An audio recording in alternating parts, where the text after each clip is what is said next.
জনবহুল এলাকায় প্রকাশ্যে তৃণমূল কর্মী সন্তোষ যাদব খুনের প্রায় দুদিন পরে এফআইআর এ নাম থাকা এক অভিযুক্তকে গ্রেফতার করলেও মূল অভিযুক্ত রাজেশ সাউ এখনো অধরা। ধৃত অক্ষয় গোন্দ সেই রাজেশেরই শালক। তৃণমূল কর্মী খুনের পরই রাজেশ ও তাঁর শ্বশুর বাড়িতে ভাঙচুর চালিয়ে আগুন লাগিয়ে দেওয়া হয় বলে অভিযোগ।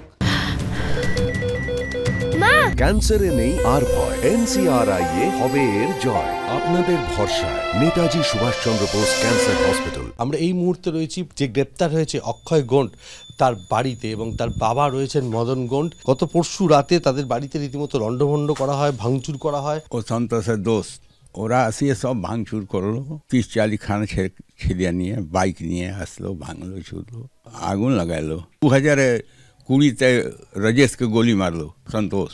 দুটো সময় ডাকিয়ে ওই মিলে গেটে গোলি মারিয়ে দিল। শুক্রবার দিনে দুপুরে নৈহাটিতে খুন হন সন্তোষ যাদব। টোটো থেকে টেনে হিচড়ে নামিয়ে পাথর দিয়ে বারবার থেতলে খুন করা হয় তৃণমূল কর্মীকে। এই পরিস্থিতিতে সরিয়ে দেওয়া হয় ব্যারাকপুরের পুলিশ কমিশনারকে। অলোক রাজোরিয়ার জায়গায় নতুন কমিশনার হন অজয় ঠাকুর। দায়িত্ব নিয়ে এদিন নৈহাটি থানায় যান তিনি।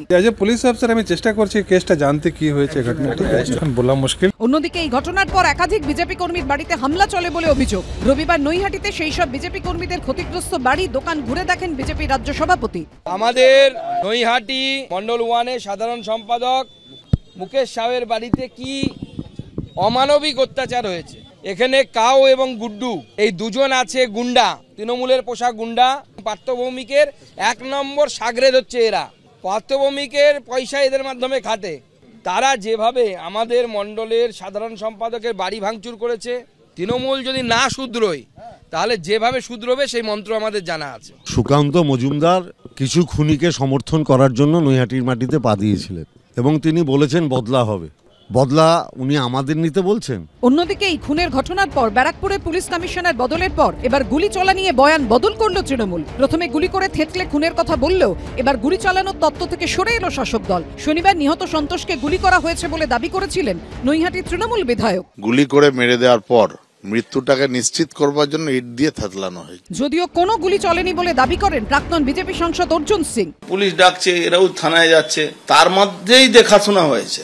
দেখাশোনা হয়ে ওখানেই এটা হিট অফ দি মুভমেন্ট এই ঘটনাটা ঘটেছে। কোনো গুলি চলেনি। এদিন গুলি না চলার তত্ত্বে সায় দিলেও অর্জুন সিংকে খোঁচা দিতে ছাড়েননি পার্থভৌমিক। ক্ষতবিক্ষত চেহারা দেখে আমাদের বিধায়ক সনতের মনে হয়েছিল গুলি চলেছে।